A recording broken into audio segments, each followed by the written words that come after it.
بسم اللہ الرحمن الرحیم والصلاة والسلام علی رسول اللہ وعلی آلہ وصحابتہ اجمعین اما بعد فاعوذ باللہ من الشیطان الرجیم الذین آتیناہم الکتاب یتلونہ حق تلاوتہ اولئک یؤمنون بہ ومن یکفر بہ فاولئک هم الخاسرون۔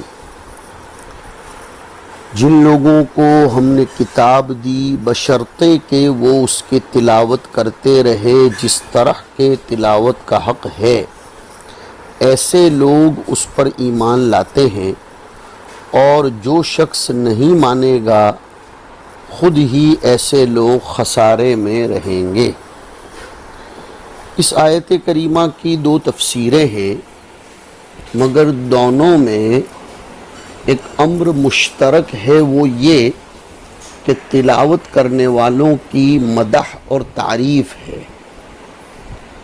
الکتاب سے مراد اگرچہ تورات ہے، مگر ظاہر ہے کہ تورات کی تلاوت قابل تعریف ہونے کا سبب یہ ہے کہ تورات اللہ کی کتاب ہے، اور جب تورات کی تلاوت کی تعریف کا اصل سبب اس کا کتاب اللہ ہونا ہے، تو پھر قرآن افضل کتب اللہ ہے، تو اس کی تلاوت اور زیادہ قابل تعریف ہوگی۔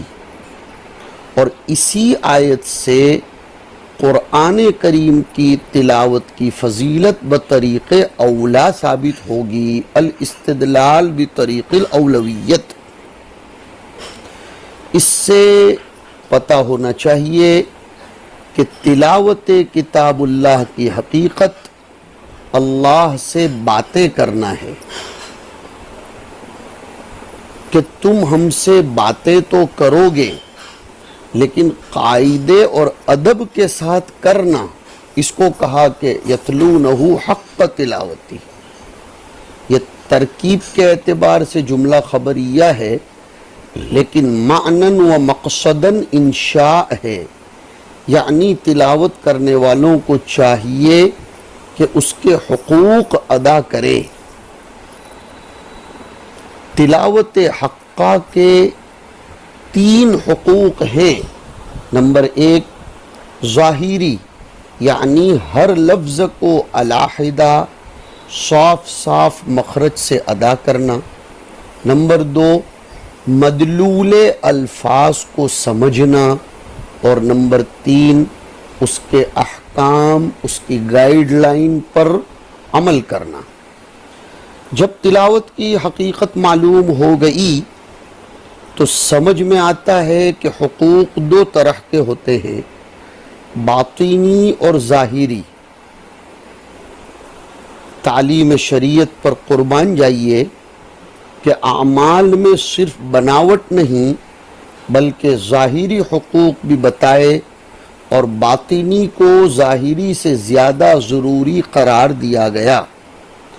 ماں باپ کے حق ظاہری طور پر فرمائے کہ وَخْفِضْ لَهُمَا جَنَاحَ الذُّلِّ، ان کے سامنے تواضع کرنا، وضاقتہ میں، بات چیت میں، اٹھنے بیٹھنے میں، ہر چیز میں ان سے تذلل برتو، کسی بھی بات میں ان پر ترفع مت کرو، یہ ظاہری حق ہے۔ اور باطنی حق والدین کا یہ قرار دیا کہ من الرحمتی، یعنی ان کے سامنے نرمی، ظاہری پستی پر اکتفا نہ کرو، اس کا اعتبار نہیں، بلکہ اس ظاہری پستی کا منشا رحمت ہو۔ رقت قلب کو رحمت کہتے ہیں، یعنی ان کی عزت دل سے کرو، اور یہ تبھی ہوگی جب رقت قلبیہ ہوگی۔ جیسے کہ ظاہر ان کے سامنے تم نے جھکا دیا ہے، اپنے ظاہر کو پست کیا ہے، تو باطن کو بھی پست کر دو، دل کے اندر تواضع بھی ہو، خضوع بھی ہو۔ قرآن میں کوئی ضروری بات چھوڑی نہیں جاتی، یہی خوبی ہے اللہ کے کلام کی کسی حاکم یا کسی فلسفی کی تعلیم میں یہ بات نہیں پائی جاتی، اور اس پر بھی اکتفا نہیں کیا بلکہ آگے فرمایا وَقُلْ رَبِّ ارْحَمْهُمَا كَمَا رَبَّيَانِي صَغِيرًا، اے پروردگار ان دونوں یعنی والدین کو نواز جس طرح کہ انہوں نے بچپن میں میری پرورش کی۔ تو اوپر ان کے حقوق کا حکم تھا جن کی ادا کا علم ان کو اور لوگوں کو ہے، اور اس میں فرما دیا تھا کہ صرف ظاہری بناوٹ نہ ہو، ان کو بھی دل سے ادا کرو۔ یہاں حکم ہے ان کے ان حقوق کو بھی ادا کرو جن کی اطلاع نہ ہو۔ وَقُلْ رَبِّ ارْحَمْهُمَا، یعنی ان کے لیے دعا بھی کرو۔ یہ ایک باطنی حق ہے، بلکہ یوں کہنا چاہیے کہ حق تین ہیں، ظاہری، باطنی اور ابطن۔ تینوں قسم کے حقوق کے ادا کرنے کا حکم ہے۔ اسی طرح حق تلاوت بھی مختلف ہوتے ہیں۔ حضرت تھانوی رحمۃ اللہ علیہ اس کی ایک مثال دیتے ہیں کہ فرض کر لیجئے بادشاہ کسی کے ہاتھ میں شاہی قانون دے کر کہے کہ اس کو پڑھو، تو اس کی حالت پڑھتے وقت کیا ہوگی کہ ہر لفظ کو صاف صاف پڑھے گا، کہیں ایسا نہ ہو کہ اس کا پڑھنا بادشاہ کو ناپسند ہو، اور اس کے معنی و مفہوم کو بھی سمجھتا جائے گا۔ ایک تو اس خیال سے عبارت کا لہجہ بلا معنی ٹھیک نہیں ہو سکتا، جب تک معنی نہ سمجھے عبارت کا لہجہ ہی ٹھیک نہیں ہوتا، اور ایک اس خیال سے کہ شاید کہیں بادشاہ پوچھ بیٹھے کہ کیا مطلب سمجھا تو خفت نہ ہو، اور ایک حالت پڑھنے والے کی یہ ہوگی کہ دل میں اس قانون کے احکام کی تعمیل کا بھی عزم ہوگا، اور یہ کسی قرینے سے ظاہر نہیں ہونے دے گا کہ میں اس کی پابندی میں کچھ کوتاہی کرتا ہوں، بلکہ حال سے، قال سے، چال سے یہی ثابت کرے گا کہ میں سب سے زیادہ تعمیل کرنے والا ہوں۔ بس اس مثال کو بچوں ذہن میں حاضر رکھو اور سمجھو کہ قرآن کریم کی تلاوت میں بھی اس طرح کے تین درجے ہیں۔ ایک مرتبہ اور درجہ ظاہری الفاظ کا، ہر حرف کو علیحدہ علیحدہ صاف صاف مخرج سے ادا کرنا، اور ایک درجہ اور مرتبہ معنی کا یعنی مدلول الفاظ کو سمجھ لینا۔ یہ نہیں کہ خیال کہیں پہلے صرف طوطے کی طرف لفظ ادا کر دیے، صرف طوطے کی طرح لفظ ادا کر دیے اور معاملہ ختم ہو گیا اور سمجھ لیا کہ میں نے قرآن کریم کا حق ادا کر دیا۔ یہ مرتبہ، یہ حق باطنی ہے، اور ایک مرتبہ اس سے بھی ابطن ہے، وہ ہے اس کے احکام پر عمل کرنا۔ جب یہ تینوں باتیں جمع ہوں گی تب کہا جائے گا کہ تلاوت حق تلاوتی ہی کی گئی۔ کل تین حق ہوئے، ایک حق ظاہری یعنی تلاوت، دوسرا حق باطنی یعنی معنی سمجھ لینا، تیسرا ابطن عمل کرنا۔ یہ دوسرے کے مقابلے کے اعتبار سے باطن ہے تو اس کو ابطن کہہ سکتے ہیں، کیونکہ یہ عمل کرنا یہ معاملہ فیما بینہ و بین اللہ ہے۔ ان تینوں میں سب سے مقدم حق وجود کے اعتبار سے ظاہری ہے اور مؤکد ہے، وہ تیسرا درجہ۔ تو ظاہراً مقدم پہلا حق ہے، اور مؤکد تیسرا درجہ اور حق ہے یعنی عمل۔ ان دونوں میں حقیقت اور صورت کا فرق ہے۔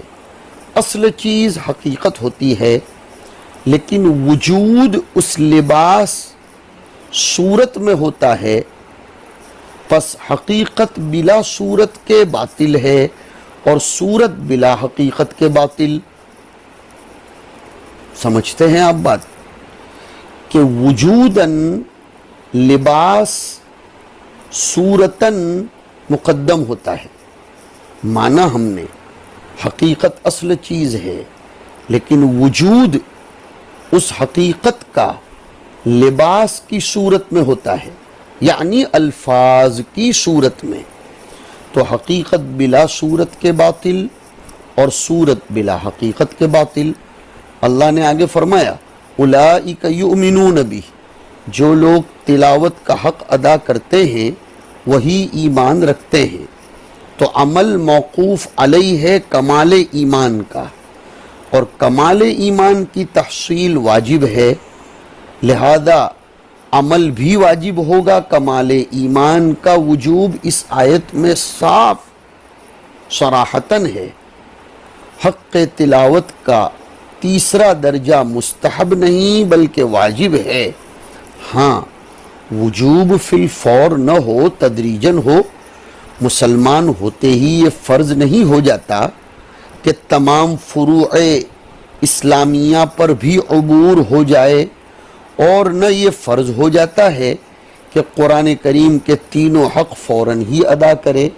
مہلت دی گئی ہے کہ سیکھ لینا چاہیے. البتہ یہ تو جائز نہیں ہے کہ بالکل بیٹھ رہے اور کمال کی طرف توجہ نہ کرے. غرض حق ظاہری تو یہ ہے کہ ترتیل کے ساتھ پڑھا جائے. حضرت علی رضی اللہ تعالیٰ عنہ سے ترتیل کی تفسیر آئی تجوید الحروف و معرفت الوقوف. تجوید الحروف پر کسی درجہ ماشاءاللہ محنتیں ہو رہی ہیں، لیکن معرفت الوقوف کی طرف اکثر و بیشتر توجہ نہیں ہوتی. معرفت الوقوف یہ دلالت کرتا ہے کہ آپ معنی سمجھ رہے ہیں، اور جب معنی سمجھا جائے گا تو عمل کی بھی توفیق ہوگی. لہٰذا افراط و تفریط سے ہٹ کر قرآن کریم کی تلاوت حقہ کی طرف توجہ دینی چاہیے. صرف الفاظ کو مرکز توجہ نہ بنایا جائے، اور صرف دروس تفسیر کو بھی محور محنت نہ بنایا جائے، بلکہ دونوں کا حق اپنے اپنے درجے کے اعتبار سے ادا کیا جائے. آئیے پھر ہم آیت پر چلتے ہیں. الذین آتیناہم الکتاب، موصول صلہ مل کر مبتدأ، یتلونہ حق تلاوتہ والا جملہ حال ہے، اور مبتدا کی خبر آئی اولئک یؤمنون بہ، وہ لوگ جن کو ہم نے کتاب دی، درا حالے کہ وہ اس کی حق تلاوت ادا کرتے ہوں تو یہ خبر دی جائے گی کہ وہ اس پر ایمان رکھتے ہیں. یتلونہ حق تلاوت، حال بمنزل قید ہوتا ہے، اور قید بمنزل شرط کے ہوتی ہے. پتہ چلا اتیان کتاب سے ایمان بالکتاب لازم نہیں آتا، بلکہ شرط ہے تلاوت حقت تلاوت. محض اتیان کتاب ایمان کی خبر دینے کے لیے کافی نہیں ہے، بلکہ اس کو مقید کیا یتلونہ حق تلاوتی، ای یقرؤونہ کما انزل. عاشقانہ تعریف کی ہے حق تلاوتی ہی کی، یعنی اس کو پڑھتے ہیں جیسے وہ نازل کی گئی ہے.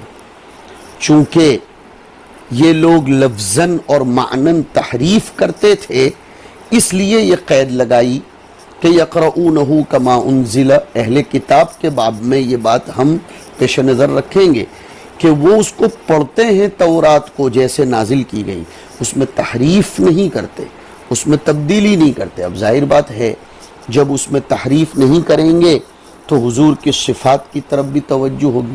حضور کی صفات جو ذکر کی گئی ہیں اسی کو بیان کریں گے، اسی کی تبلیغ کریں گے، اور پھر اس پر ایمان بھی لائیں گے. اور اگر ہم اس سے مراد قرآن کریم لیتے ہیں القیاس بطریق الاولویت کے پیش نظر، تو پھر تجوید کی طرف اشارہ ہو رہا ہے کہ یقرؤونہ کما انزل. میرے استاذ الاساتذہ عاشق زار، محبوب سبحانی، مقبول یزدانی، حضرت سید الطائفہ رئیس القراء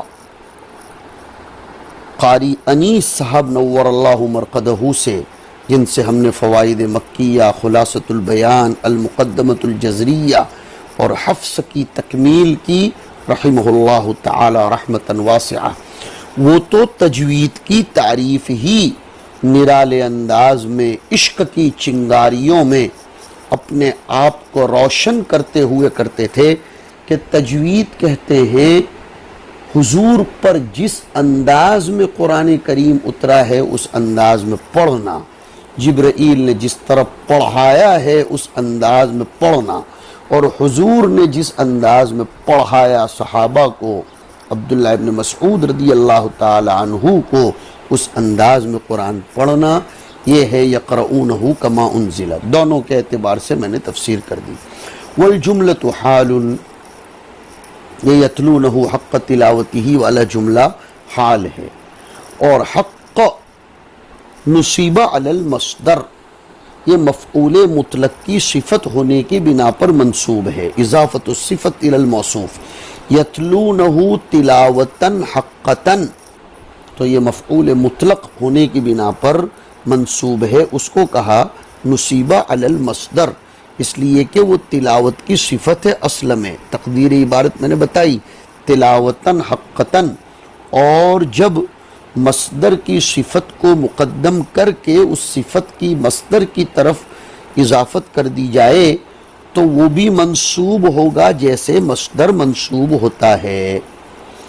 اور بعض لوگ یہ کہتے ہیں کہ یہ مصدر محذوف کی صفت ہے، بہرحال کہتے ہیں والخبر اولئک یؤمنون بہ، ایسا مت پڑھنا کہ وحق نصب علی المصدر والخبر، نہیں، والخبر اولئک یؤمنون بہ، لطیفہ ذکر کرتا جاتا ہوں، خدا کرے سمجھ میں آئے۔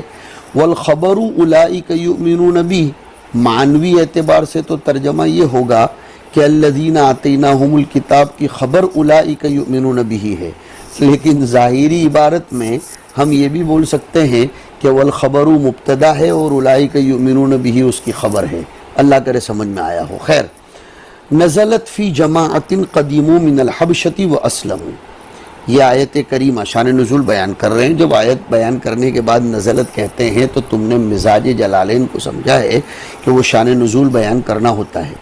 یہ آیت نازل ہوئی تھی ایک جماعت کے بارے میں جو حبشہ سے آئے تھے اور ایمان لے آئے تھے، حبشہ سے تشریف لائے تھے، تقریباً یہ لوگ 40 تھے، اس میں سے 32 حبشہ کے تھے اور 8 یہ شام کے رہبان تھے، جن میں بحیرہ راہب بھی، اور ان کے مقدمے میں جعفر ابن ابی طالب، حضور کے چچازاد بھائی تھے، صاحب ساوی نے اس کو ذکر کیا ہے۔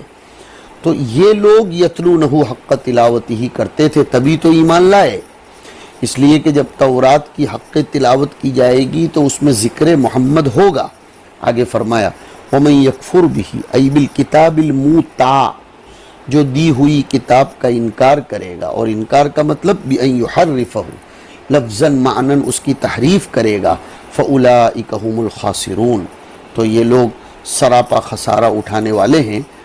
لِمَصِيرِهِمْ إِلَى النَّارِ الْمُؤَبَّدَةِ عَلَيْهِمْ، اس لیے کہ ان کا انجام وہ جہنم ہے جو ان پر تھوپ دی گئی ہے۔ اب خطابیات کا جو طرز اور روش ہے بلیغ اور اعلیٰ، اس کو اپنایا جا رہا ہے کہ مرکزی اور بنیادی بات کو بار بار دہرایا جائے، اس لیے مضمون کو ختم کیا جا رہا ہے اس بات کو دہرا کر جہاں سے شروع ہوئی تھی کہ یا بنی اسرائیل اذکروا نعمتی التی انعمت علیکم وانی فضلتکم علی العالمین۔ صاحب کتاب خود کہہ رہے ہیں کہ تقدم مثلہ، ایسی بات اس سے پہلے گزر چکی۔ واتقوا خافوا یوما لا تجزی ای تغنی نفس عن نفس فیہ شیئا، فیہ ضمیر رابط کے طور پر لایا گیا ہے، اس لیے کہ یومن کے بعد کے جملے کو اس کی صفت بنانا ہے۔ ولا يقبل منها عدل ای فداء، ولا تنفعها شفاعہ ولا هم ينصرون يمنعون من عذاب اللہ. یہ باتیں اس سے پہلے ہو چکی ہیں، یہ مضمون یہاں پورا ہوا. اب آگے مشرکین مکہ مخاطب ہیں اور ان کو خطاب کرنے سے پہلے حضرت ابراہیم علیہ السلام کے فضائل کو ذکر کیا جائے گا.